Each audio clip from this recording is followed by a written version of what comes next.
It's been quite a while since we recorded, so sorry. I'm wondering how I even recorded these before. I think it was something along the lines of, "Hi, this is Dusty, and welcome back to the Sad Boys Book." No, it wasn't actually. It was, "Welcome to the Sad Boys Book Club. My name is Dusty." There we go. Yes, that's it. And you're Daniel. Allegedly, yes. And I might be going under a fake name.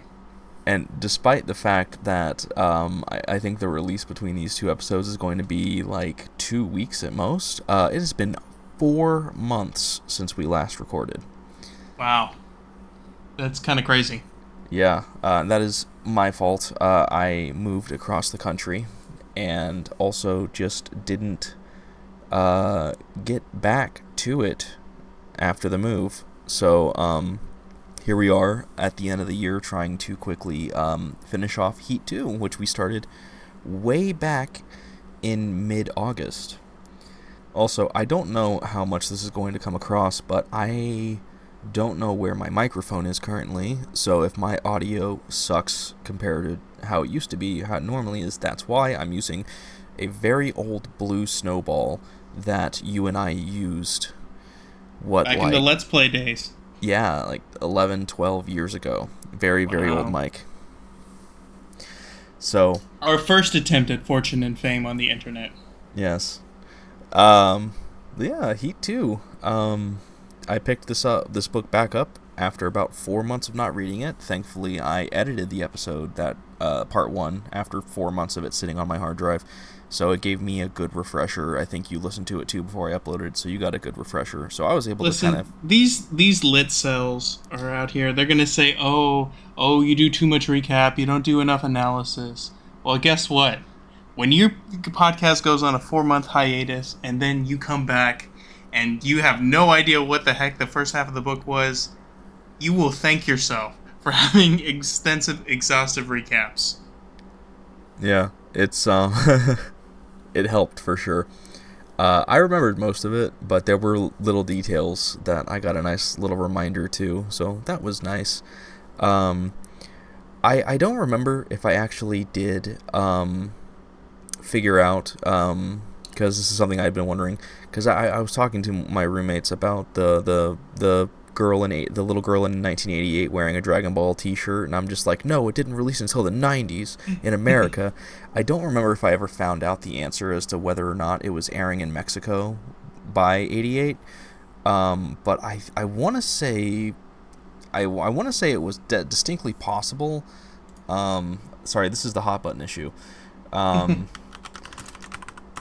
just Google that real quick. We're gonna find out live on air. Was Dragon Ball Z... was Dragon Ball on the air in Mexican television in 1988? No, 1992 is what I'm seeing here. Really? Okay, well. Meg Gardiner and Michael Mann, you have been officially put on notice by the Sad Boys Book Club.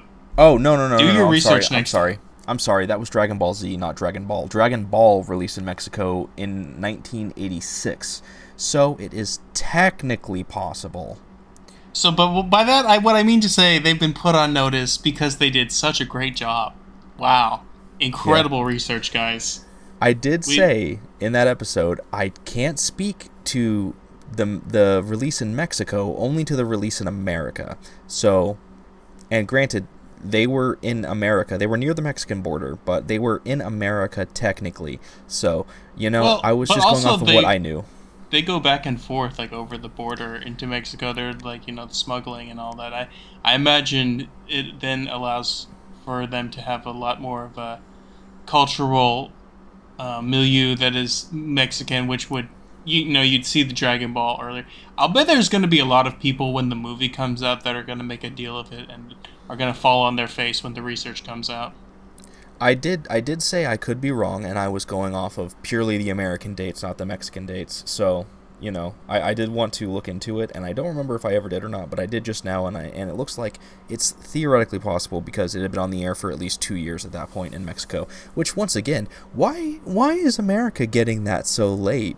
Why did we have to wait until, like, what was it, like 89 or 90 for Dragon Ball to release in America?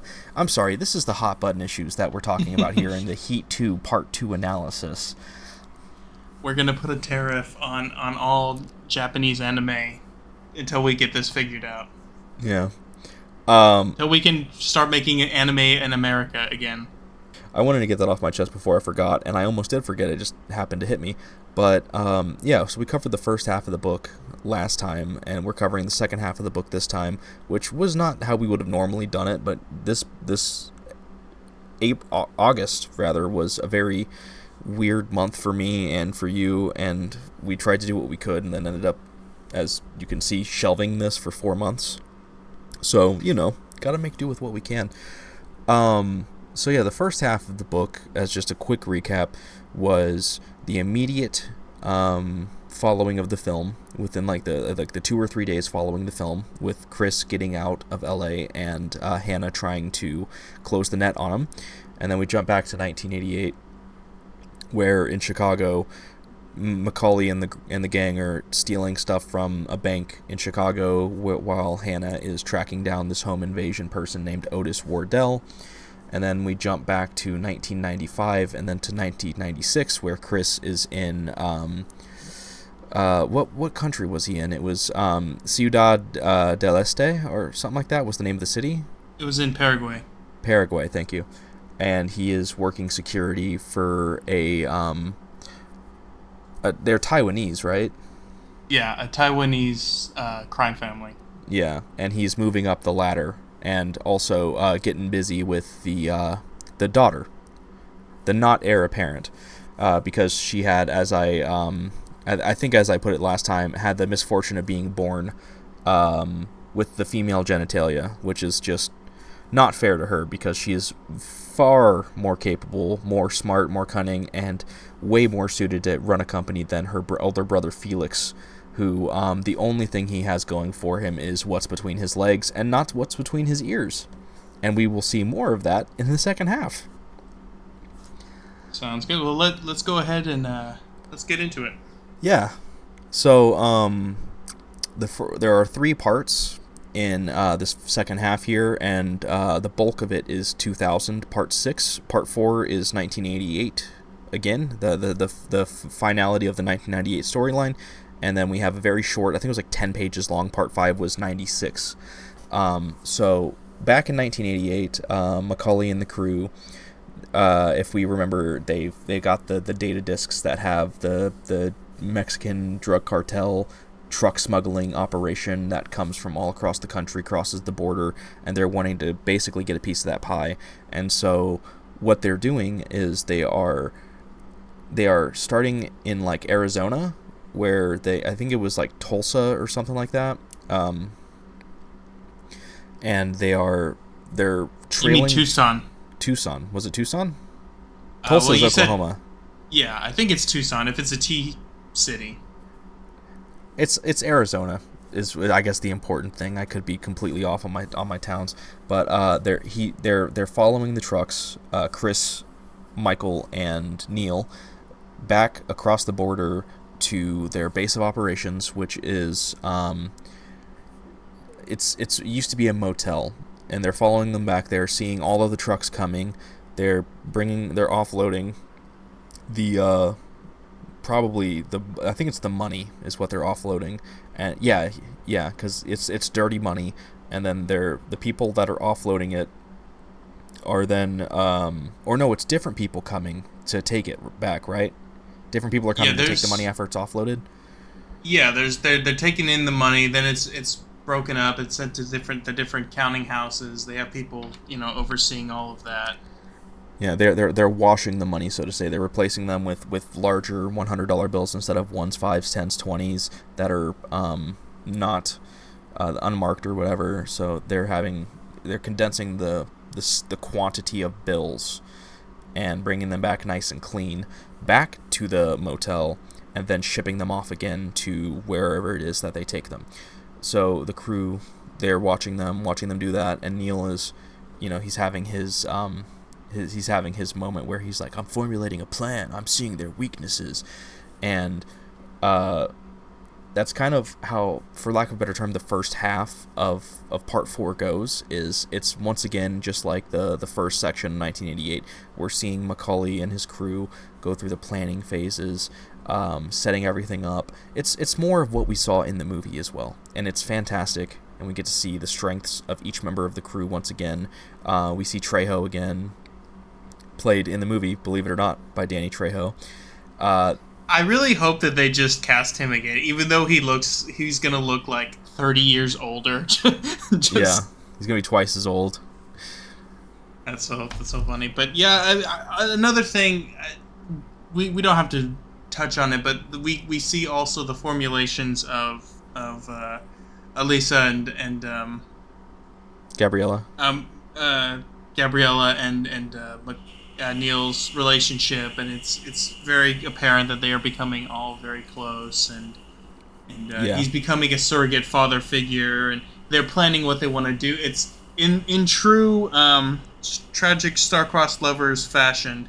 After this job, they've got a trip planned to go as a family to Colorado, but also in the future to Fiji. Which I think that's the destination that Neil's trying to get to in Heat before he goes back to settle that score.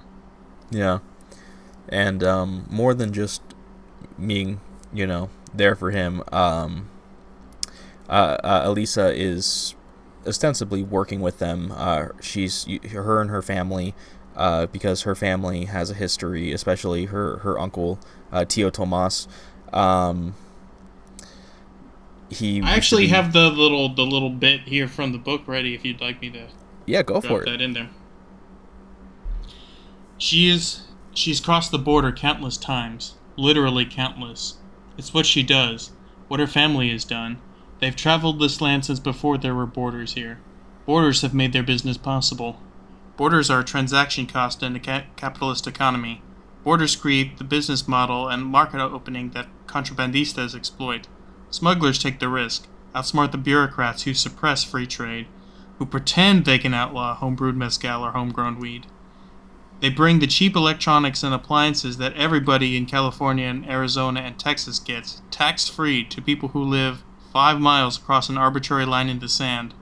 She knows how to sling through every crack in the system and provide people on both sides of the border what they need, want, and enjoy.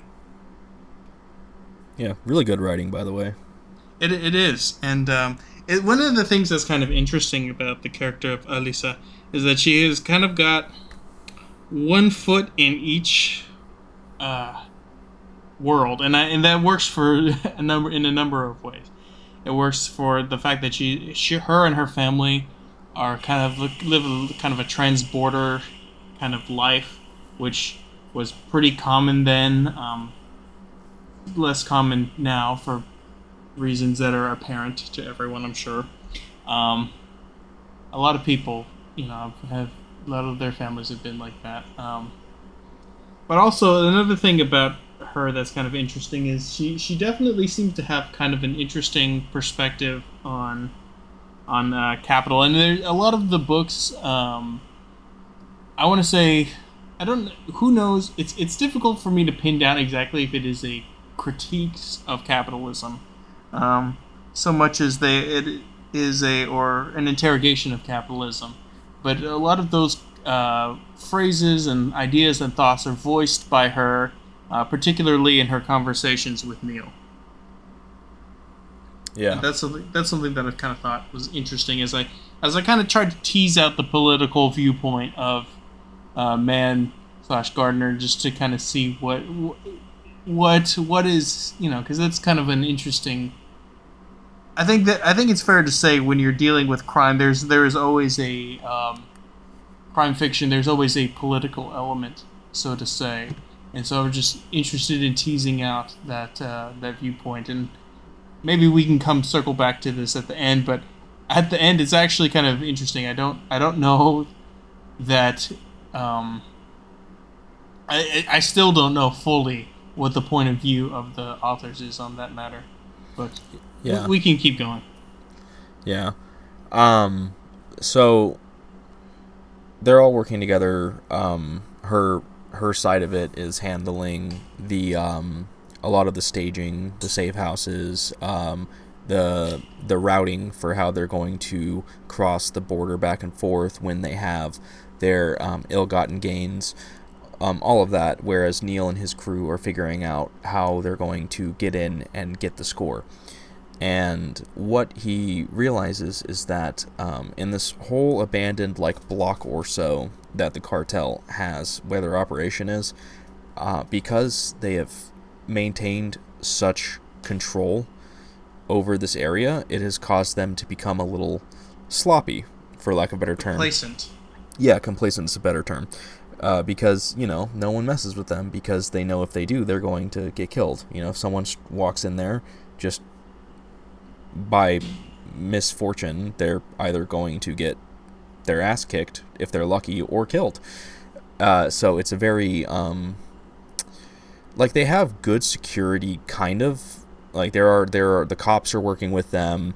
There are people that if they see anything that seems a little off, like they realize that the truck that they parked is in the, for lack of a better term, like the no-go zone, so they have to move it, and someone comes to investigate where they parked their truck, and Neil's still in that abandoned house, hiding out, because they're like, there's someone, people shouldn't be hanging out in here. So like there are some measures that the cartel still employs, but there are some weaknesses that Neil sees that he's willing to exploit. They figure out the response time for the cops. I think it's something along the lines of like 3 or 4 minutes. I think it's like 4.5 maybe. Yeah, they do how they do that is pretty interesting. They like take a car and they crash it into one of the buildings, and they like jump out, and then they go hide, and then they just kind of like set a stopwatch to check the response time. I thought it was something like they just dumped a spare tire, like just threw it into the pool. Oh no, you're right. They were driving, and then they threw a spare tire out of the back and had it roll and crash into the. You're right. Sorry, Go ahead. I feel like that's extremely suspicious. Like if I'm that cartel dude, I'm just like, there's a spare tire that just rolled into the pool. That's odd. Anyway, like that's very video gamey. Like, what was that noise? Going back to my post. Must have been the wind. Yeah, exactly. Whose tire tracks are these? Oh, it was just the ghost. So that felt a little video gamey, but it doesn't really matter. But yeah, after a lot of planning, they're ready to commit, and they're going to ostensibly hit them. It's like an hour before the guard change. The shift change. Yeah, the shift change, thank you. Where the guards that are there are the most complacent. The guy out front by the pool, nobody has eyes on him, so if they take him out, they can move to the back and take out the other 2 guards that are in the back. It's a very neat and intricate plan. Neil's been able to figure out more or less an idea of where the counting room is, and he figures at the way that the trucks come and go, their plan is, so the people go, they take the money, they go get larger bills and compact it, come back, and then when they come back, that's when the money gets gathered again and then shipped back off to where the money ends up, the end point of the money. So their plan is to hit it after it has come back from getting quote-unquote cleaned and before it leaves to its final destination. That's when they hit. So that's their plan. Meanwhile, I haven't forgotten Otis Wardell.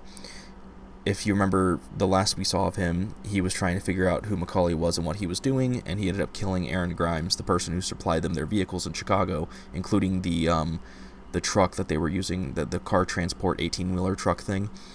And so they were able to learn from Aaron. That's what they were taking. And I don't remember how they figured out where they were going, but they figured out where, at least the initial, it was going to be like Arizona. So meanwhile, him and his crew, what's left of it, it's him and Hank, and then like some other dudes he picked up somewhere along the way, because last I checked, it was just him and Hank that was left, and that was it. It was Hank. Yeah, it was basically. Wasn't him and Hank Svoboda? Those were the only ones that survived the heist, wasn't it? Or the home invasion?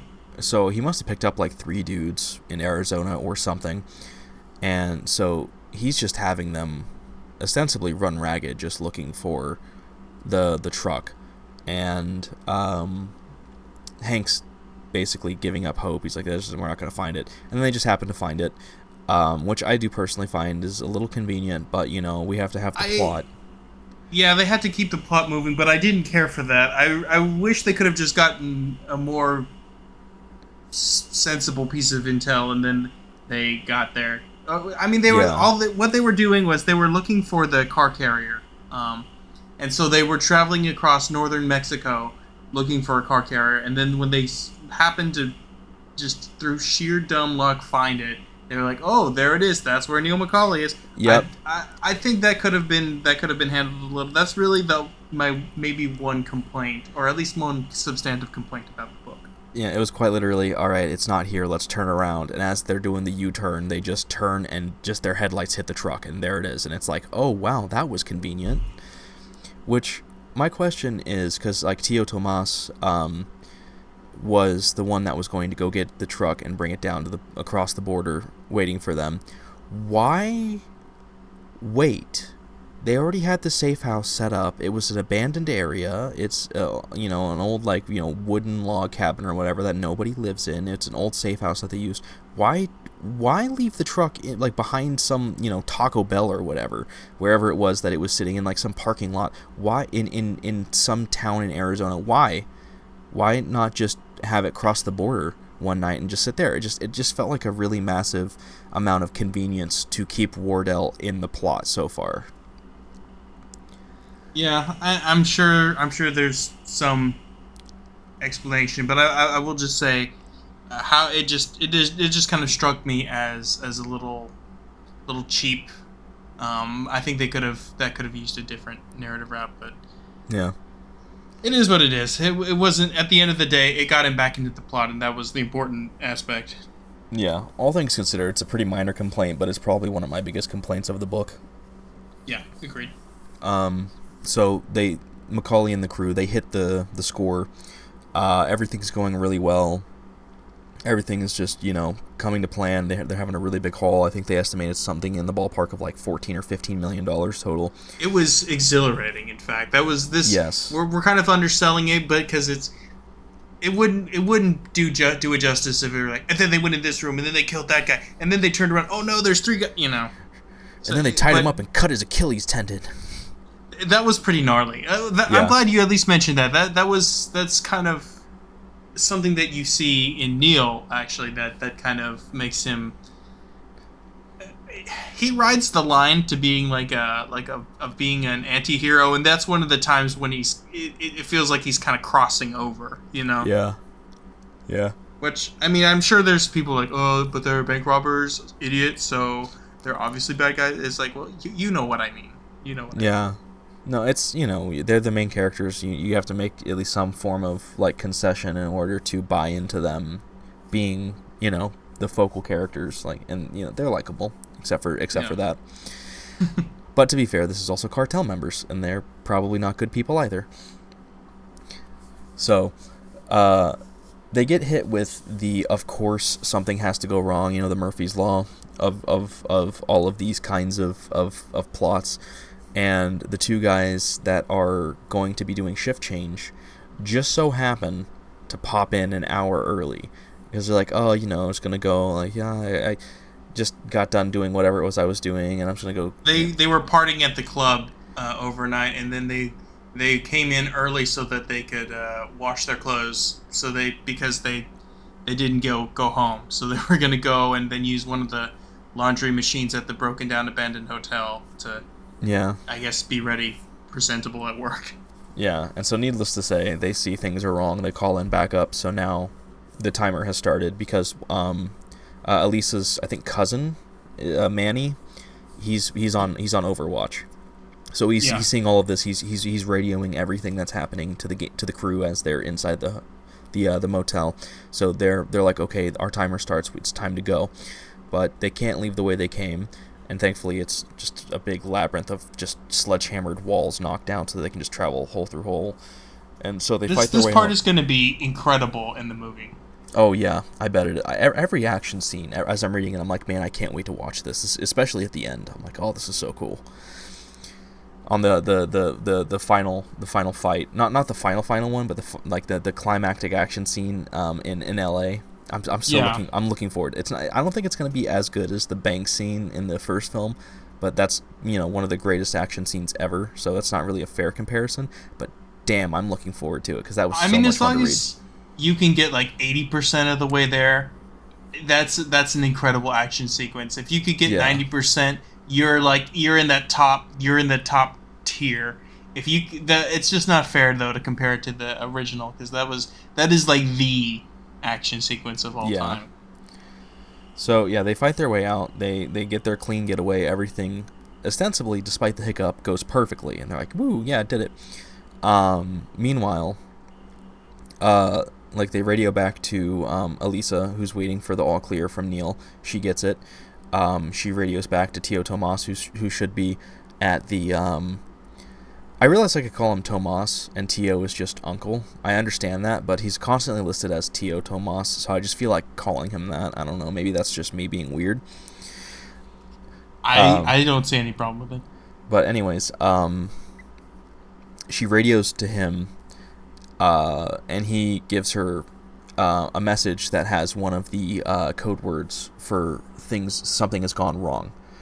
And what happened was, like I said earlier, he's the one that's supposed to go get the carrier truck and bring it down to the safe house. And since Wardell and his crew has found it, they have followed him down to the safe house, and they are now holding him hostage in the house and having him speak to her through the radio to bring them back to the house so that they can rip off Macaulay. Unbeknownst to the crew is Gabriella, Elisa's daughter, avid Dragon Ball fan, which automatically gives her points in my book, is hiding in the bedroom, and they don't know that she's there.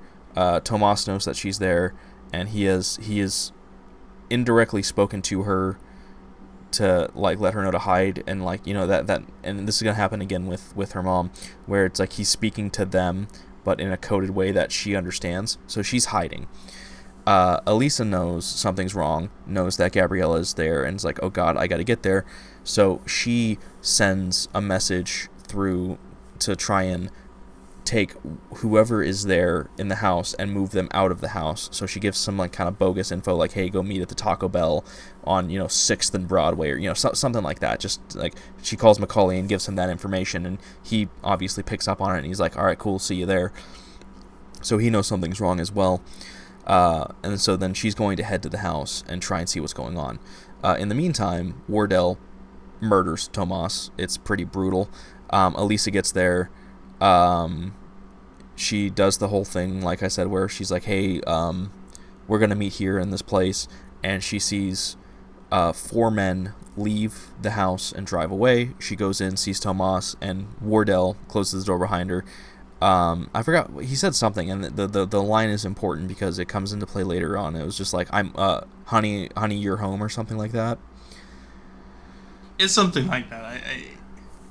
I think "Honey, I'm Home" is pretty. If it's not it, it's spiritually what it was.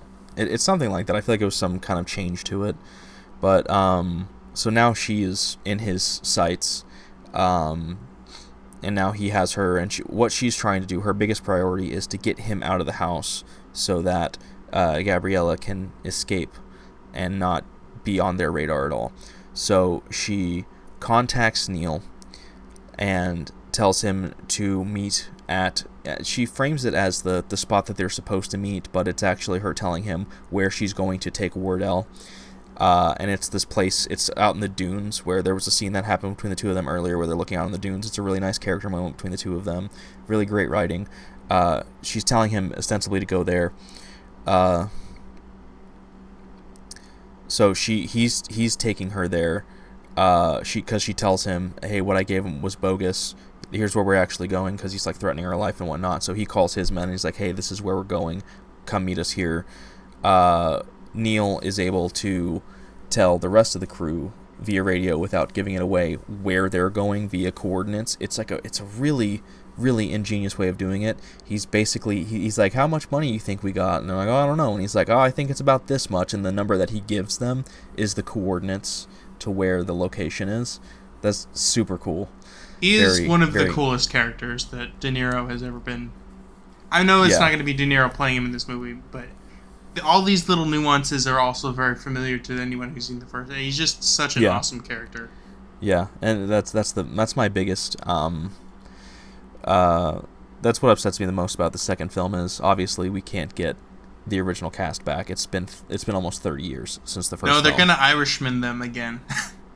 I can't say I would hate that, honestly, especially as technology's gotten better. I don't mind the whole he punches like an 80-year-old. Who cares? It's a movie. I don't know. We'll get into movie talk at the end, but I guess we can keep it moving here, but I've got some thoughts about that. So they leave. Gabriella's able to escape. Neil gets to the spot first, and he posts up, and he sees this convoy coming. The second car back is her car. He's not sure. He eventually, I think he sees her in like the driver's seat, and then he just starts just unloading on all the other cars. Just hits like the engine block of her car, engine block in the other cars, hits like the windows, and he systematically takes out everyone except for Wardell. Just kills all 4 of the other dudes, including Hank. Just annihilates them before they can even tell what's going on. However, Wardell, he has Elisa as a body shield, and he's doing his threats. I'm gonna give you to the count of 10 or 3 or whatever, and then Neil, feeling like he has nothing else he can do, says, just let her go and I'll give you the keys to my car, which in each of the crew's cars is in like the door lining and whatnot is all of the money. So he's ostensibly giving up his money to try and get her safe. And so he tosses the keys to Wardell. Wardell pushes her off, but then shotguns her, like hits her. Boom. She falls down the side. Neil runs to try and save her instead of take out Wardell. Wardell ends up being able to get away in Macaulay's car. And I was incandescent with rage in this moment. Yeah, me too. I was just like, oh my god, this guy. Yeah, I was very upset. And he gets away. I kind of knew he would. Because I'm like, okay, there's got to be a hook for like 2000. But I was like hoping against hope that he was going to die there.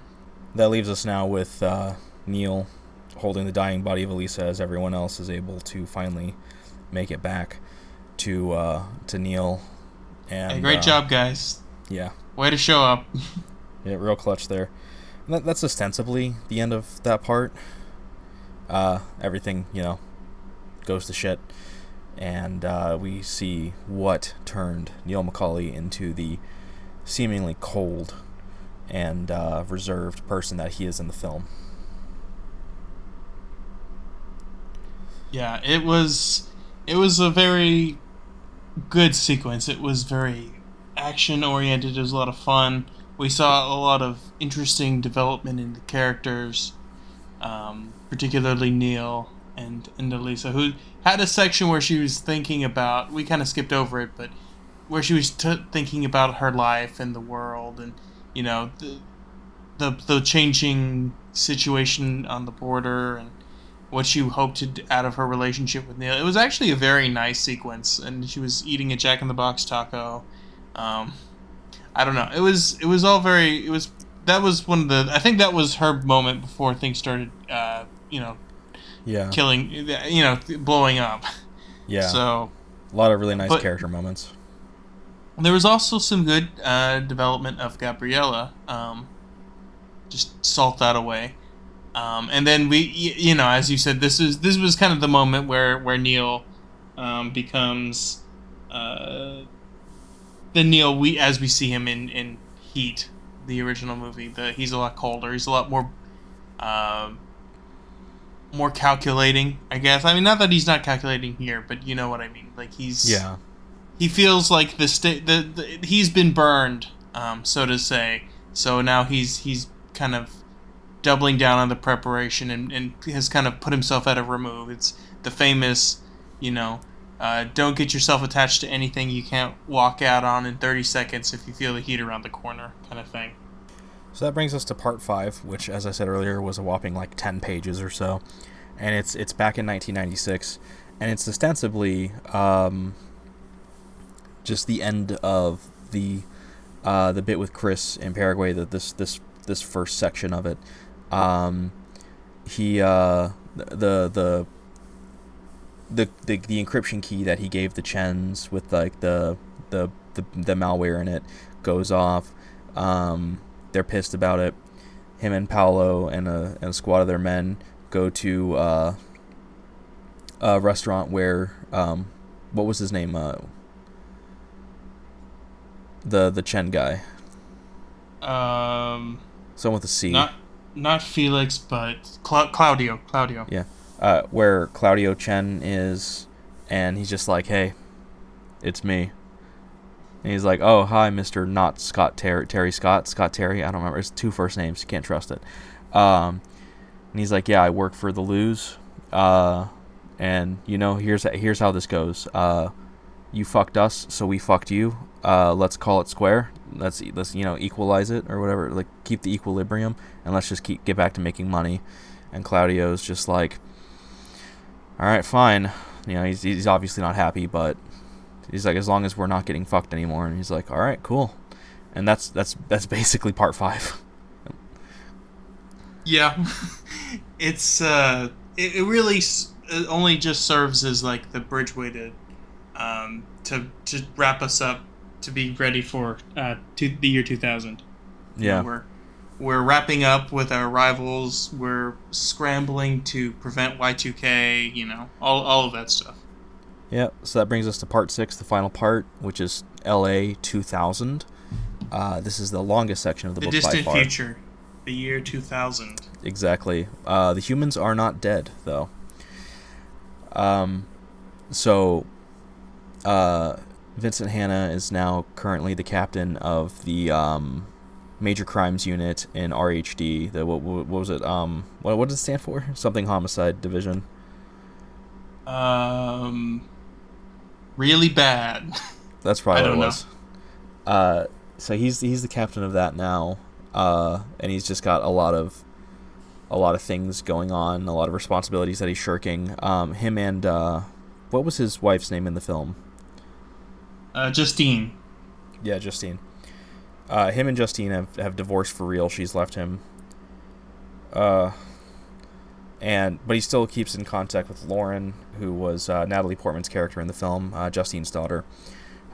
He's still in contact with her. He still has like a relationship with her and kind of with Justine, but it's apparently not a very good one. But he's called to the scene of a Jane Doe that was murdered and left on the side of the interstate, and it's pretty bad. She got took a shotgun to the back. It seemed like she was let go and chased after for the thrill of it. Really kind of brutal. Probably an escort woman, a lady of the night, and just really bad scene. He decides he wants to take the case, and going through the autopsy, watching the autopsy happen, and making comments about it. He honestly, I don't know how, but he matches it to Wardell's MO, and he's just like, Wardell's in LA 12 years later, and I'm just like, okay, sure. I honestly I don't mind. Hannah was very attached to that case, so it wouldn't be that out of the realm of possibility, but at the time I'm just like, okay, I don't know how he linked that, but sure. I just chalked it up to he's the super genius cop equivalent to to Neil. Yeah, so he's on the case, and he knows it's Wardell, and he's basically getting all the information out to the people that needs to about who Wardell is, getting like his jacket, as they call it, his rap sheet, known associates, yada yada. Meanwhile, Wardell, who's now going under the name of John Smolensky or something like that. Yeah. Yeah. He used the money that he stole from Macaulay to buy a bunch of motels. I think there's like 5 motels in LA, and he allows pimps to use the hotels with their ladies of the night, as long as he gets a cutback. and it turns out there's a what was his name, Easy D or something like that. Yes, which is a ridiculous name for a pimp. Yeah, I know. I don't know why anybody would ever want the name Easy and then a letter of the alphabet, like Easy A, Easy B, Easy C, Easy D. I mean, I could keep going, just silly names. Well, And he hasn't given what Wardell thinks is the full amount, so he's going to go try and hunt him down and get what he feels he's owed. Meanwhile, because everything has to come together, Chris and Anna are in LA in the 4.5 years since, well, I guess 3 and change since we last left Chris, but 4.5 since he escaped Los Angeles. Him and Anna have created a shell corporation. It was called like Mercury something or another. Mercury Holdings or something like that. Yeah, and she's currently trying to. Sorry? And their crime family has become a crime family of sorts. Yeah. And they have this big deal planned here in LA that's going to ostensibly get her set up to where she can do her own thing independently without having to worry about her father's blessing or inheritance or anything like that. It's just her making her own mark. She's working with family members of her own. There is a tentative talks of a merger with the Chens. Claudio mostly is driven by... Yeah, go ahead. Yeah, Claudio is like the main person behind that. Felix has married Claudio's sister and has a baby with her.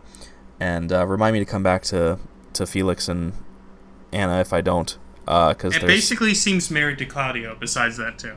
Yeah, basically. He's still Felix. He's still the Felix we know and loathe. So, yeah, they're there to do their deal. They're only going to be there for 4 days. But, of course, Chris can't help but think about Charlene and And Vincent to be fair, Hanna. how could he not? Yeah. You know? So when he gets the time, he leaves Anna, which, by the way, they're still ostensibly in a romantic relationship still. That's what I was saying with that they have become a crime family of sorts. Yeah. So he goes to he goes out across the street from the Blue Room and calls Nate and sets up a meeting with him. They meet in a parking garage where they used to meet, and he's just like, hey, how's it going? Can you set me up with Kelso, the computer hacker guy? I have some things I want to talk to him about. He's like, yeah, okay, whatever, I can probably do that. He's just like, I got a couple things I want to ask about. Charlene, for one. And he's like, yeah, Nate's like, yeah, she lives in Las Vegas now. And he's like, yeah, I'd heard. Then he asks about Vincent Hanna, and Nate's like, don't do it, man. Leave him alone. Leave it alone.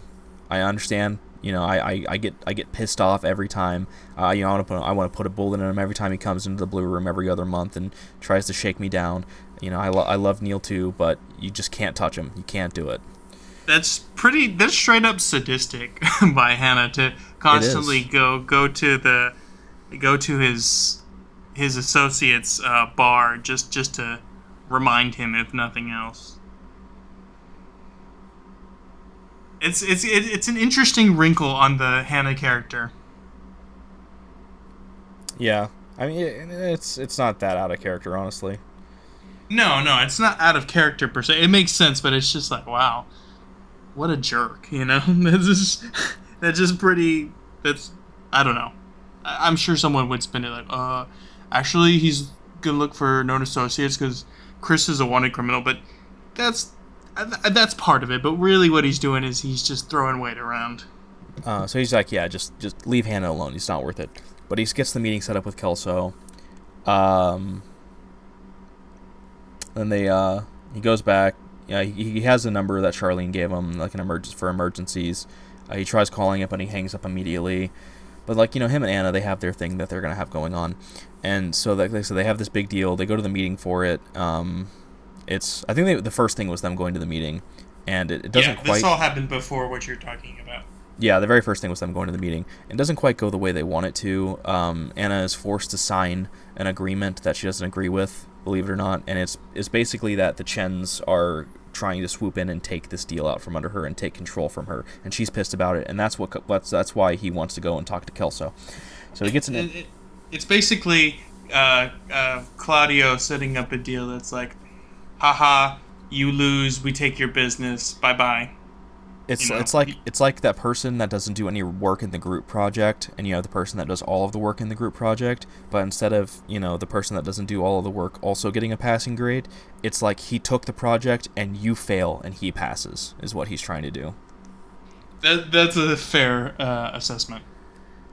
So he meets with Kelso. He gives him the kind of, hey, you're a tech guy. You know a lot of tech mumbo jumbo, dark web, internet. Oh yes, ooh, science, NASA, woo. A lot of just kind of things that I'm like, yes, I believe it. These are words. Yes, okay, indeed. Just asking him basically, hey, can you help me if I wanted to have basically create my own business where we're selling satellites and GPS, basically what they were trying to do, what Anna was trying to do was like, it was information and encryptions and hardware and software that you could use for GPS satellites that could work fluently in both the US and the Russian networks, or something kind of like that. I kind of got a little misty-eyed when they were going kind of in the weeds with stuff like this personally.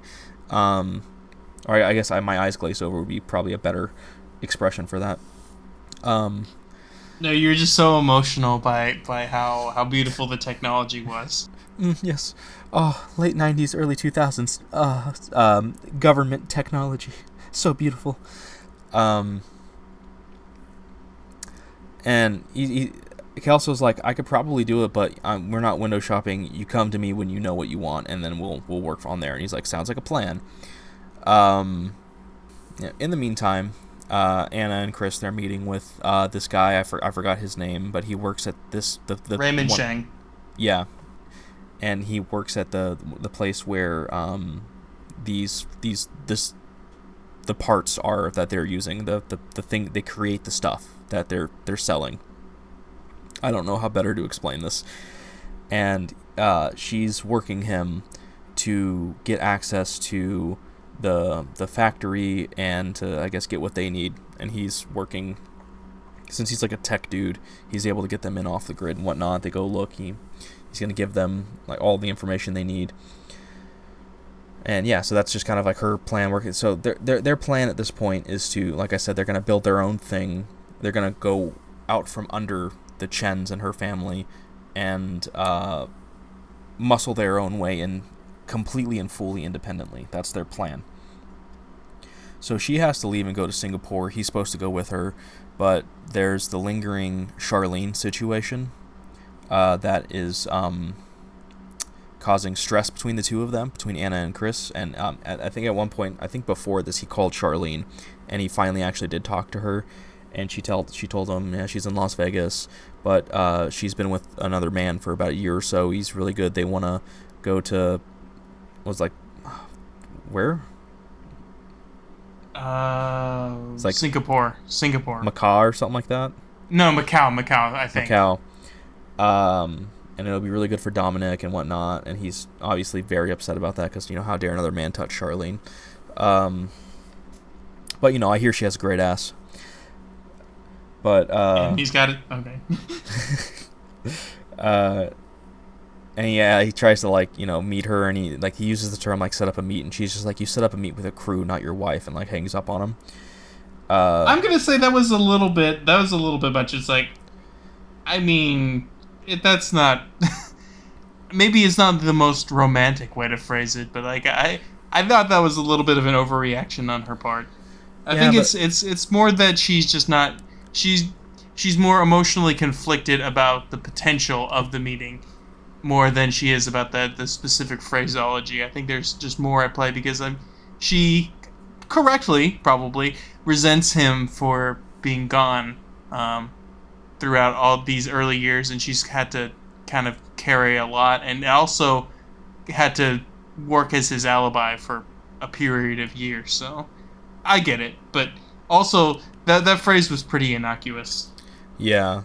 But, this is her first time talking to him in almost 5 years, and like she said, she's met someone else. She's trying to move on with her life, despite the fact that she still loves him. So I can understand her being, I guess, a little touchy with him. Yeah, I agree. But yeah, Anna's like, I'm going back to Singapore. You can come when you can if you want. I want to be with you, but you gotta decide right now if it's me or Charlene. And she's like, I didn't want to do this, but she's like, do you love me? And he's like, I do. And she's like, I do too. And that's kind of the problem is, she's like, basically, I want to be with you, but I'm not going to be a homewrecker at the same time, which is respectable, all things considered. Listen, she will sell tech to criminal groups, militias, extremists of various type, but you know what? She will not come between a man and his wife. And his kid. Well. She kind of did. Yeah, but she won't let the other woman know about it. She'll let him cheat, but she won't fully commit unless he wants to commit back.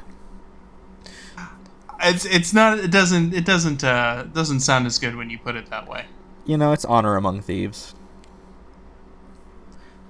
I guess they're back in the area code, so. Yeah, well, not quite, because she's in Las Vegas. Another loophole has been discovered. Yeah, he's still working under the area code rules.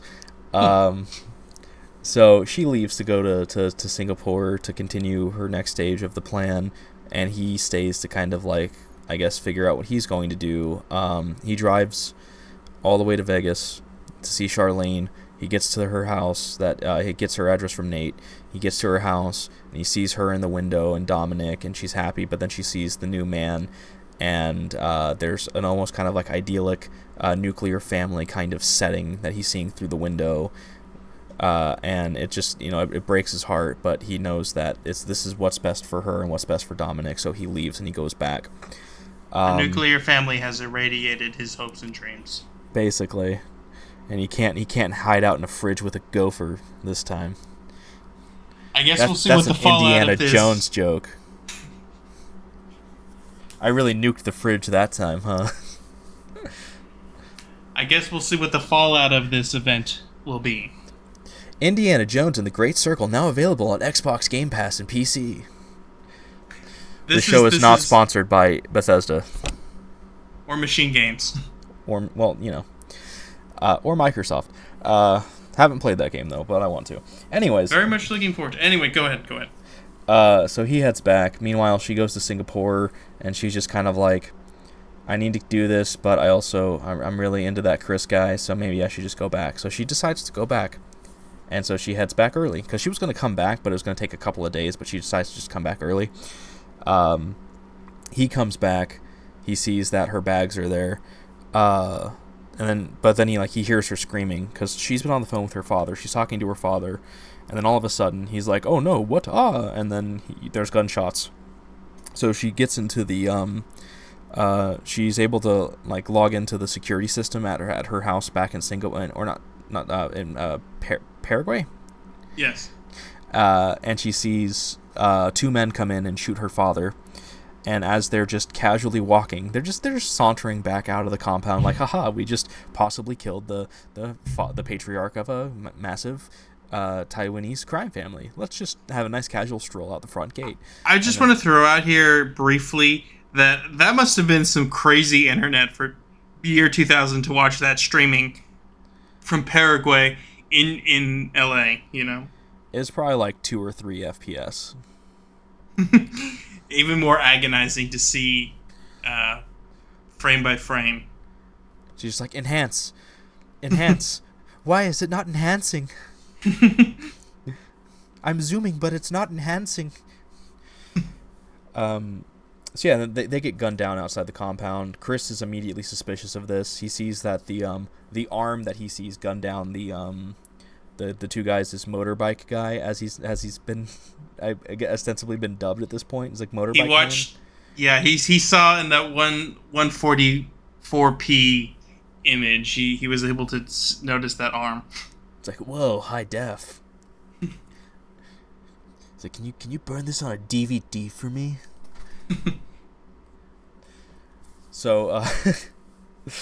Oh man, DVD, huh? Um, so he thinks that it was a setup, that Claudio ostensibly hired these goons, took them out so that there were no loose ends, and was able to land a blow on the Luz and start his complete and total takeover. Because A on coup top of that, d'état, if you will.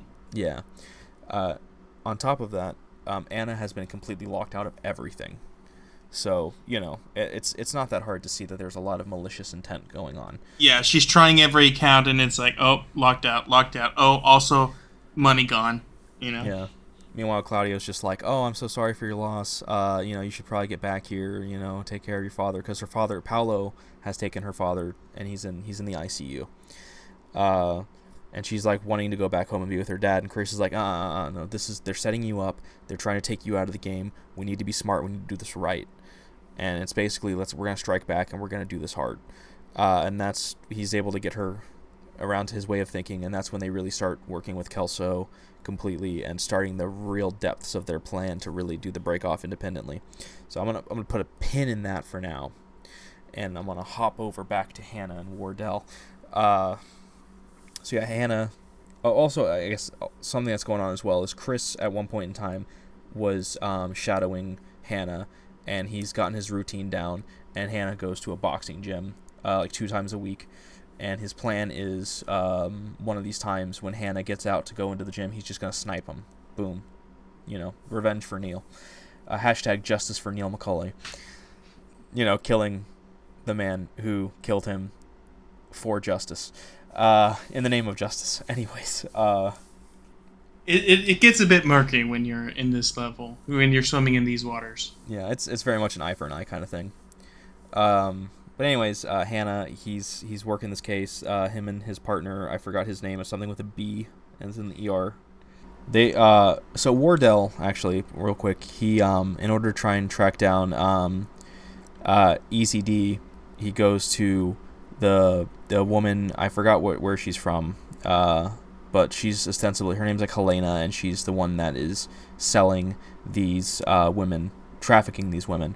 Oh, she's Vietnamese. Her and the Jane Doe were Vietnamese.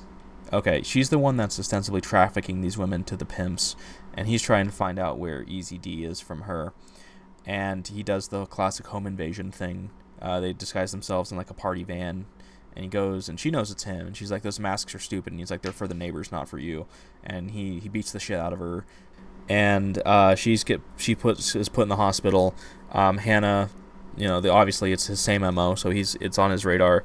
And they're able to learn from one of the sister of the Jane Doe, who they've identified, and I can't remember her name. She only knows like 5 words of English, and like 2 of them are cash money, which I think is just really funny. Well, really sad, like dark comedy sad, like haha, oh that sucks. But one of the words she knows is motel. So they're checking motels, and they end up finding the one where Wardell had gone earlier, and he learned about Easy D's skimming off the top, and they get the name Smolensky or whatever it was from that dude, the dude that he talked to before. So now they got his trail. They know he's looking for Easy D because he gives that up to one of the cops. I think his partner knows who Easy D is, and they know like how to find him. He's got a Cowboys sticker in the back of his SUV or whatever. So they're gonna go look for him and try and find him because Wardell's trying to hunt him down. They find him. Really weird interaction, if I'm being completely honest here. This dude's just like, "You're not Vice, like, why trying to hustle me?" And I just love, he's just like, Hannah's just basically like, "I should arrest you for being in LA and having a Cowboys sticker on the back of your car." I guess. I feel like the Cowboys are and were a popular team in LA. Well, maybe, yeah. And who was LA's football team at that point? What did they have a football team in 2000? No, I think the Raiders had moved. The Raiders away. were in Oakland at that point. The Chargers were still in San Diego, and the Rams were still in St. Louis. So probably not. But yeah, I don't know. Very weird interaction, all things considered. But they get more information from him that's going to help them find Wardell. He takes him to Wardell's house, which has been abandoned. I think this is when the diner scene happens. Maybe? No.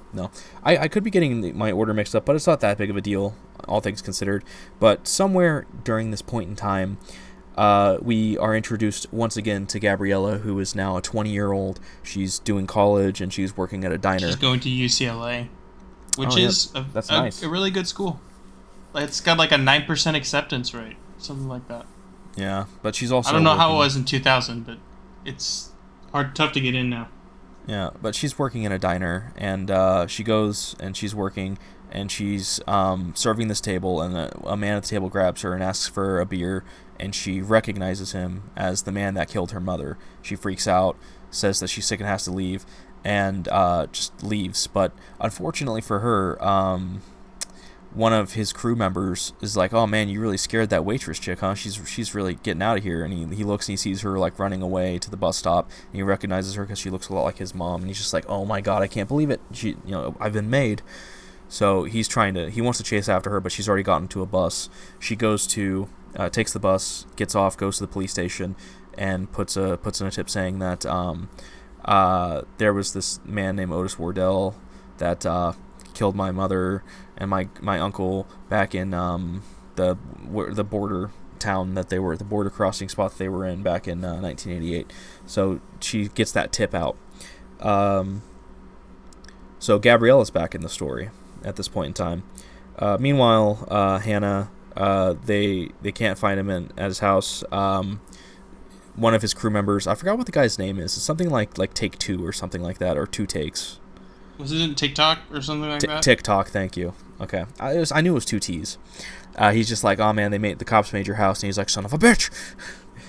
So he knows he's basically got to get out.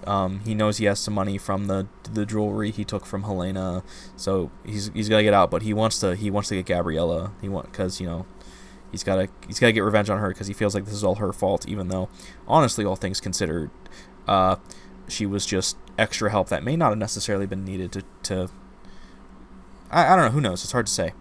But he wants to get her. I mean, this is solely his fault. It is, yeah. It's because he had to go after Easy D. Well, I mean, I take it back even further. He's been acting like an insane person and got himself on the radar after killing the Jane Doe. Yeah.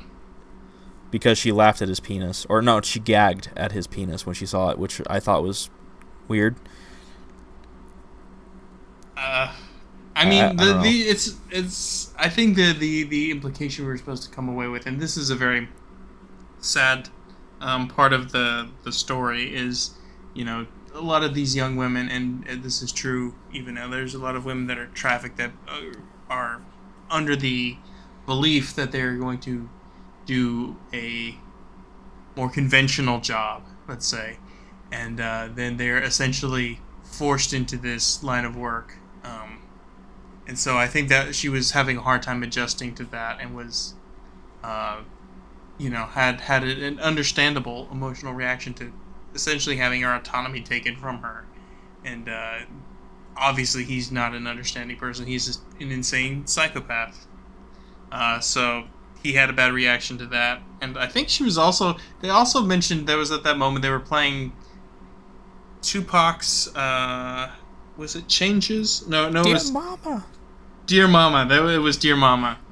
And that was, and she also had an emotional reaction to that because, again, she was trafficked and she had no real hope to ever see her brother again. It was a very sad sequence. Yeah, and apparently he took exception to Tupac. Yeah. Oh yeah, that little bit. Wardell, he's a psychotic murderer, just a pimp, a thug, just he's bad he person. Was just terrible person, and he's trying to impugn the legacy of Tupac and his mother, and I'm just like, what an idiot. He must have been a P. Diddy fan. He must have been. Bad news for him now as well. I don't think Wardell knows. No, I was gonna say well, you're right.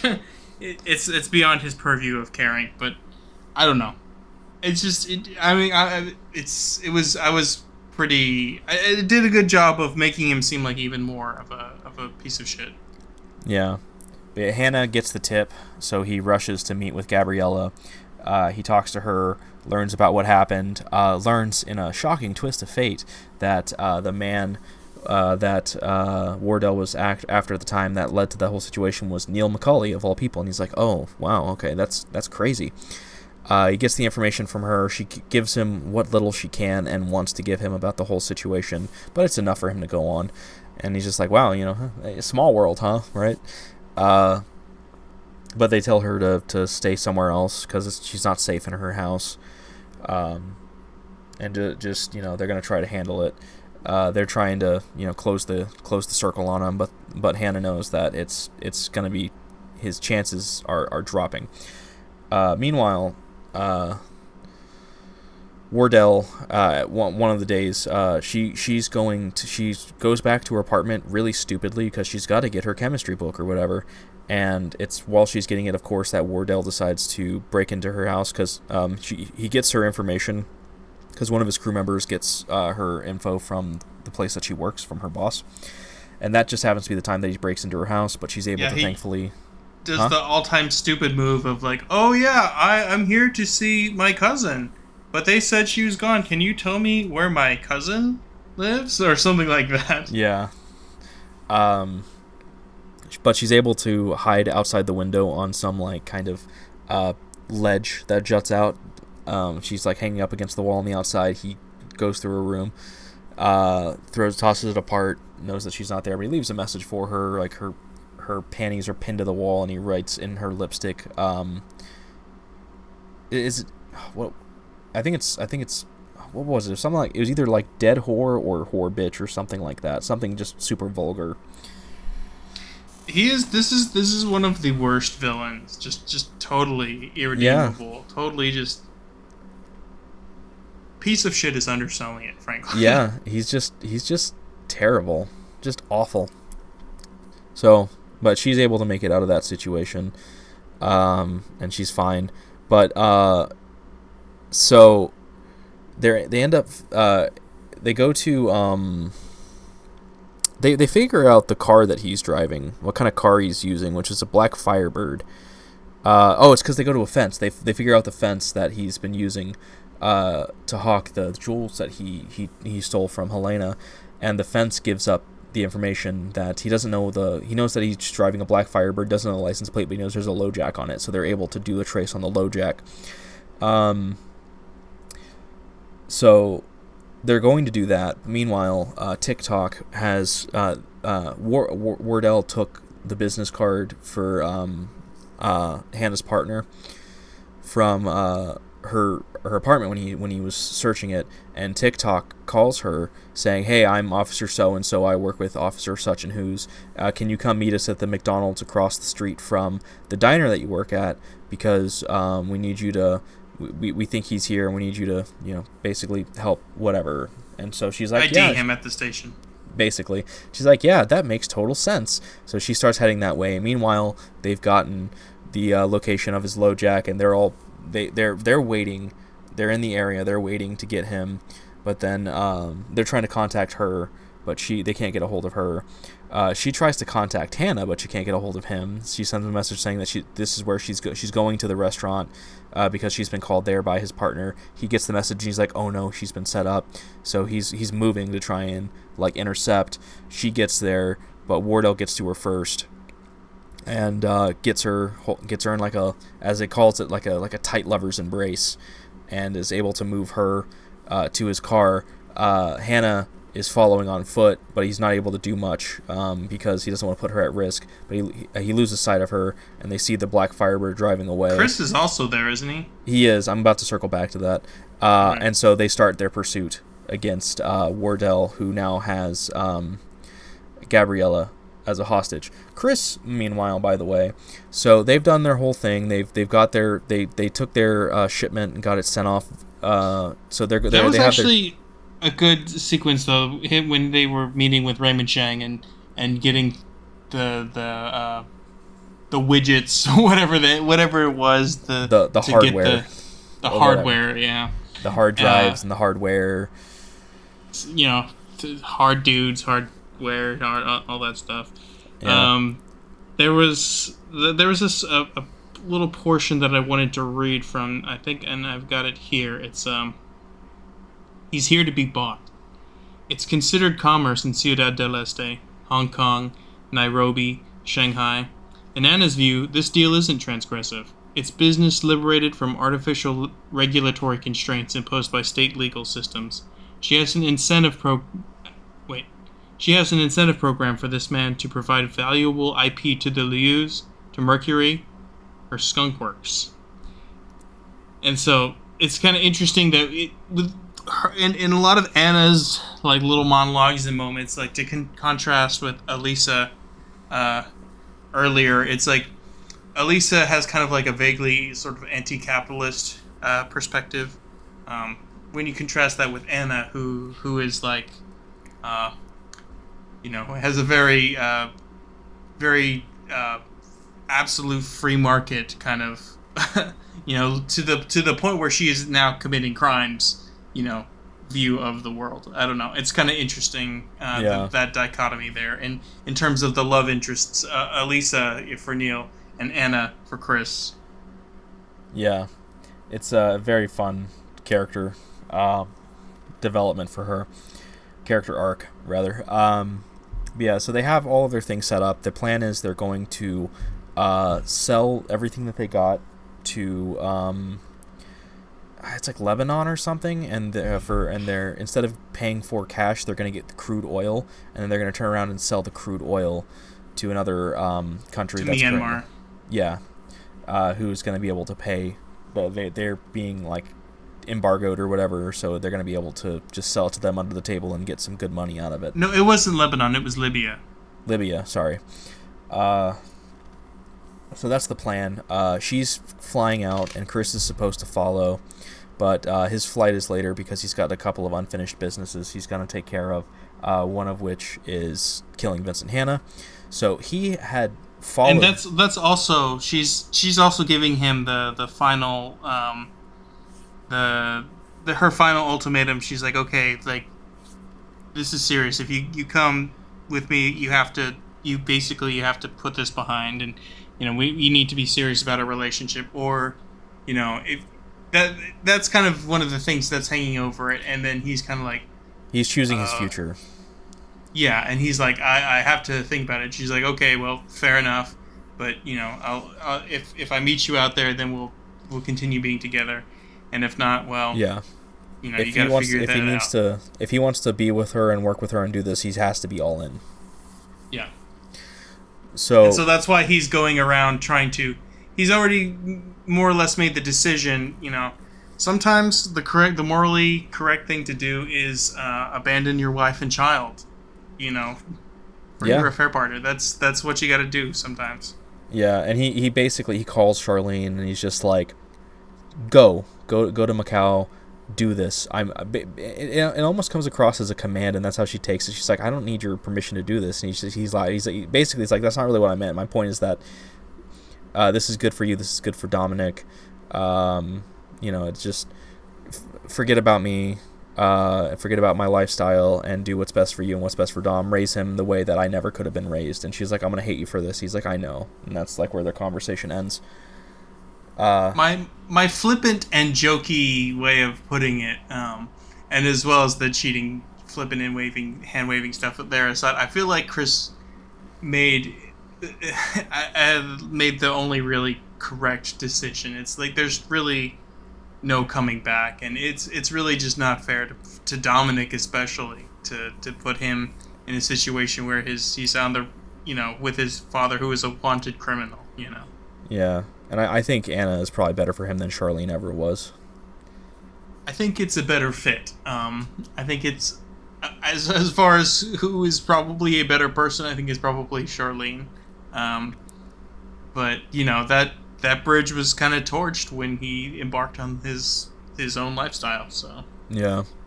So he's trailing Hannah. He follows Hannah to the gym, and he's getting his shot ready to go. But then that's when Hannah gets the call about what's going on with Wardell. So he just tails it out of there. So Chris is on the prowl, trying to find a time in which he can take out Hannah. And he's like, oh, if he's hunting someone down, if he's about to do the bust, then that's going to be his entire focus, so that's going to give me a good opportunity. So he's constantly trailing Hannah. So Chris, throughout this entire time, is following everything that's happening. Chris is on the tail, watching everything happen from a distance from everything that's about to happen. So now we're back to Hannah, who is now chasing after Wardell, who has Gabriella. He's trying to flee out to the countryside, down the interstate to the countryside, where she knows that he can kill her without any witnesses. However, Hannah is following close behind. He hits the sirens, so Wardell knows that he's been made. TikTok is also in a vehicle trying to, I guess, be a point of intercept as well, but that doesn't really amount to much, as we'll find out. But Wardell's trying to lose Hannah for now and make a car swap. So he gets a hold of him. It's like, we got to do a car swap here and here. So he goes like over the median, off to the oncoming traffic, just driving really recklessly, trying to shake Hannah. And eventually, Gabriella realizes that this is her best chance, and she just kicks the shit out of him in his head multiple times, like 3 times, causing him to lose control of the vehicle and crash, causing a massive car pileup. Chris sees the whole thing. Hannah is on his way.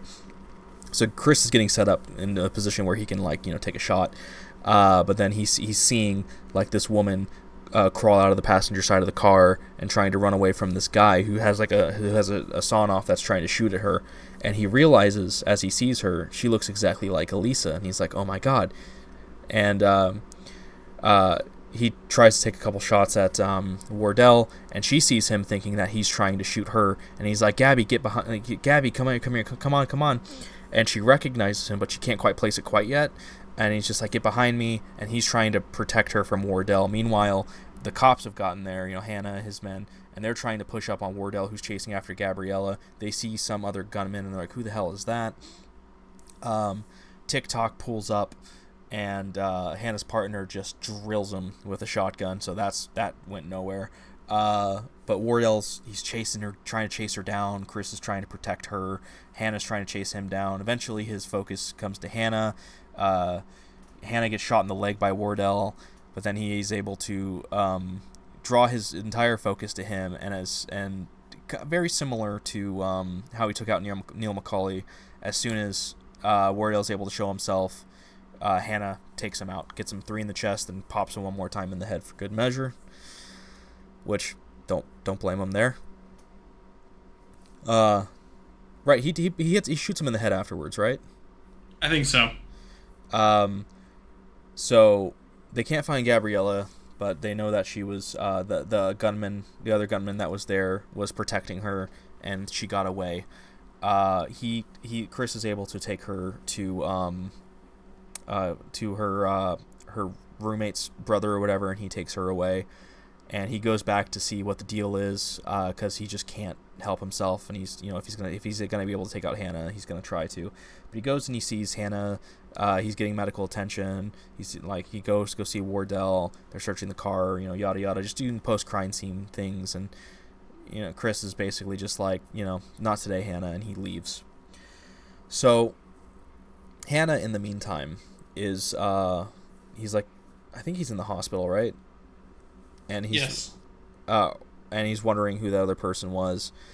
So his partners, they go and they get the security footage, and his partner realizes that that's Chris. And he's like, oh no. He's like, why are you here? He's like, you're good, but I'm gonna, we're gonna get you. And that goes nowhere. I'm gonna call it sequel bait, but he's just like, you're good, but we're coming for you, Chris Shaherless. And then it's just like, dun dun dun. That's the end of that plot line. Meanwhile, Chris is, Anna, she's making her deal. She's trying they're people that she's selling the oil to. They're trying to swindle her, but she shows her muscle, and she's just like, this ain't happening, because they have their own kind of PMC group that's made up of SAS and Spetsnaz, and they were getting the best of the best that they could find. This was Chris's idea. He's like, I don't want no mall cops or rent-a-cops. I want the best of the best, former SAS, whatever. So they have this really elite kind of paramilitary group of theirs as protection. And so she's able to be like, go ahead and make the deal, okay? Give me the money. I got your oil. Give me the money. So she does that. Meanwhile, Chris, he's in Singapore, where their base of operations is. Like, he gets a call from Claudio, and he's just like, hey, we fucked you, so you fucked us. Hey, it's what it is. But we want to why don't we just put this behind us? We just continue to do what we can to make money. Let me come and see your facility. And Chris is like, yeah, sure, okay, cool, we can do that. Let's set a meeting. Yes, let's do that. Yes, totally. It has to be you in person. And Claudio's just like, all right, fine, whatever. Felix in the background is just like, yeah. Which I'll get to the my theory about Felix and Anna here in a minute. It may not even be a theory. But so they're going to go do that, and Felix is just like, please, just bring my sister back. You can kill Chris, I don't care, but if you just bring my sister back, that'd be great. And he's like, yeah, sure, whatever. So the plan is they're supposed to come like the next day, but they came early, and they have a whole group of men ready to come and storm the facility, and they're going to kill Chris, and they're going to, do all of this and that. And Chris sees the headlights of the vehicle coming that cut off, and he's just like, oh, here they come. And so they come in, they get there, and Chris is talking to him. He's just like, yeah, hey, you coming to audit my books? And, he's like, oh, you stinking Americans, you never know when to shut up. And trying to like be all machismo, and Chris is like, all right, come to my office. Oh, that was the German guy. That said that. We didn't mention him by name, but that was the German thug that works for Claudio. And yeah, it was like Gogol or something like that. Yeah. Yeah. One of the guys that tried to muscle them out way back when there was the deal happening in LA. And meanwhile, Chris is getting a countdown in his earpiece, and as soon as it hits 0, he like dives to the ground, and their paramilitary group just starts erupting and like shooting, and he gets into his office, and oh no, Paolo is there. Paolo was actually supposed to be sent away with her father. Like, Felix was supposed to send Paolo away to watch her father, but no, he's there, and he's helping and Paolo was the one that told them all the information, so they were able to know that he was going to be there a day early and ambush them. So they ambushed. Herein lies one of my other minor complaints. And I hate to derail us because the ambush is kind of it's a cool sequence, but it feels like Chris and Paolo's relationship just kind of randomly improved. It seems kind of weirdly like, and now Paolo is my friend, Well, they'd been working together for over 4 years at that point. I guess and Chris showed his how important he was, how much of an asset he was, and how much he was willing to do what he could for them. I guess it just surprised me to see that Paolo decided to go with the Anna Chris faction rather than the Claudio Chen faction. Yeah, Paolo's a real one. He turned out that way, yeah. Yeah, so, it's just, it's a massacre. Like, Chris and his team just systematically take out everybody. Claudio's like, I'm gonna get him, I'm gonna kill him. He pokes his head out, and Chris shoots him right in the head. No big deal. All that's left is Felix at this point, and Chris comes over, and he's just like, she told me what you did, and, like, takes him out. Which brings me to, I'm pretty confident that he abused her in the sexual variety when they were younger. And there's kind of a weird relationship, and the way that he wanted Anna originally to marry into the Chen clan, and he was trying to facilitate that. She wanted to pimp her off to Claudio.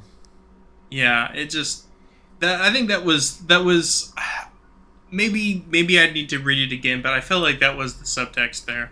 Yeah, because like there's a part where when we learn that he's married to Claudio's sister and he has a son, he's like he's fat and he looks like her. I want a kid that looks like me, and it's like there's like her internal monologue. It's something about how like she thinks about what he wants and tried to do with her, and it sickens her, and it makes me and that's in response to him saying that he wished his son looked like him. And I'm sitting here wondering, like, is there some like incest assault going on here?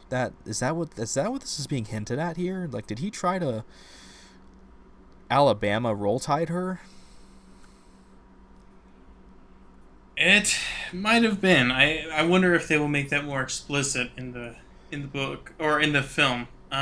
And before Chris kills him, he's like, she told me what you did, not what you want to do, what you did. And it's like, I feel like he assaulted her.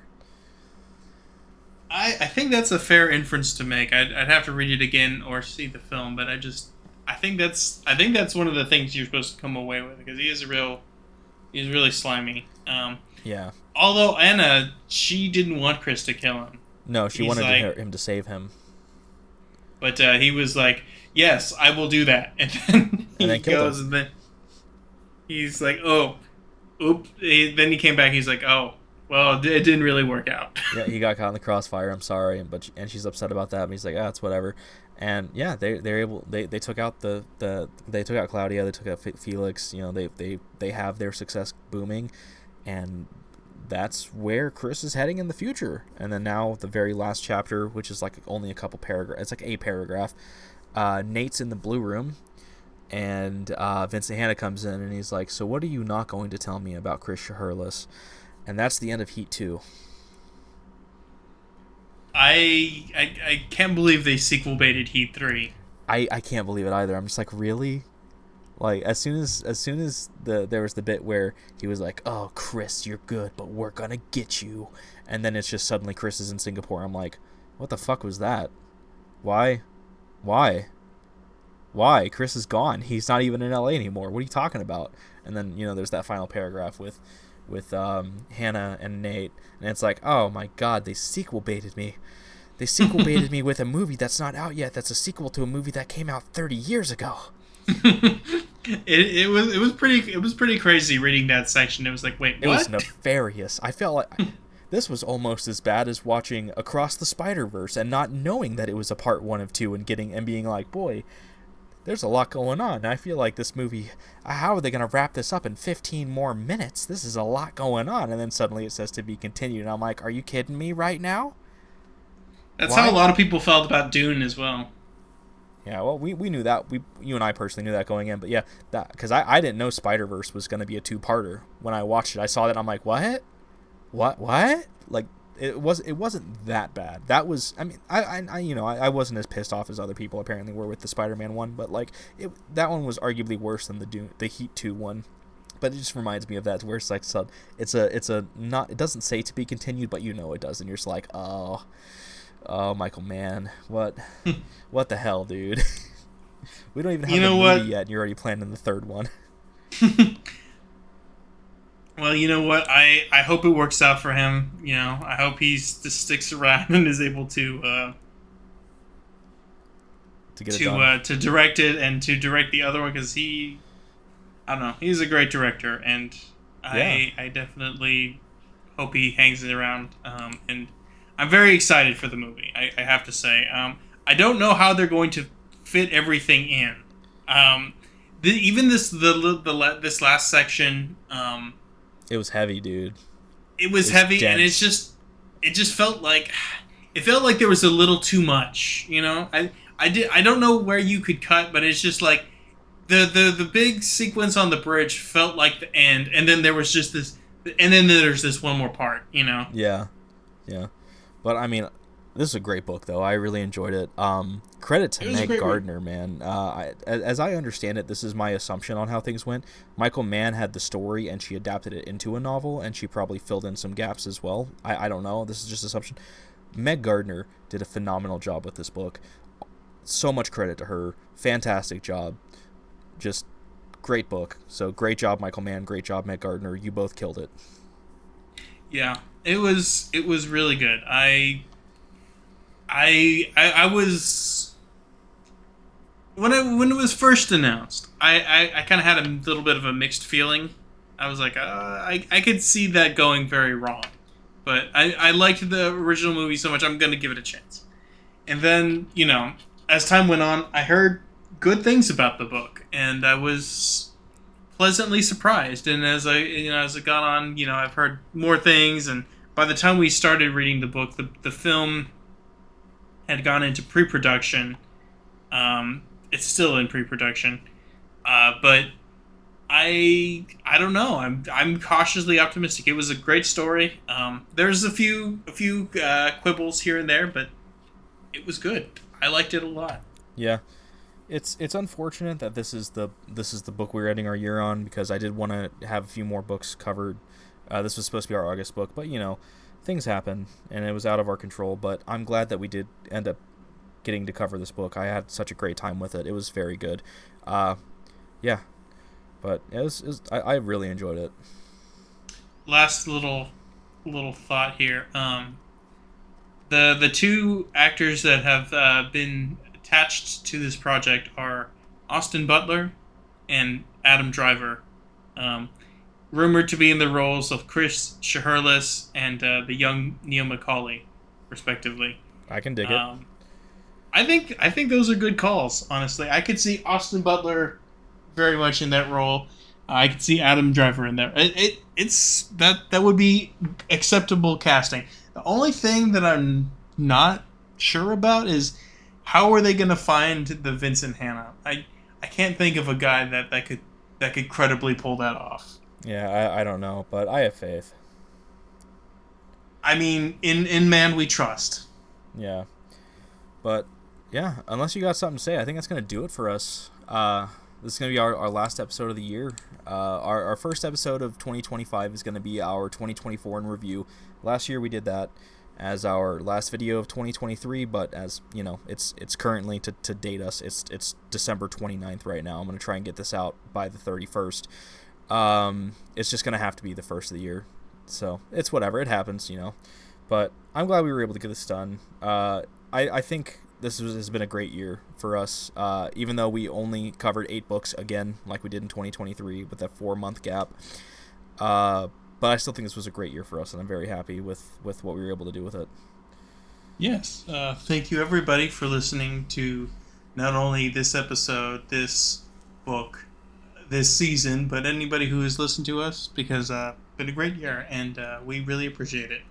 Yeah, and we will catch you next time. All right. Take care.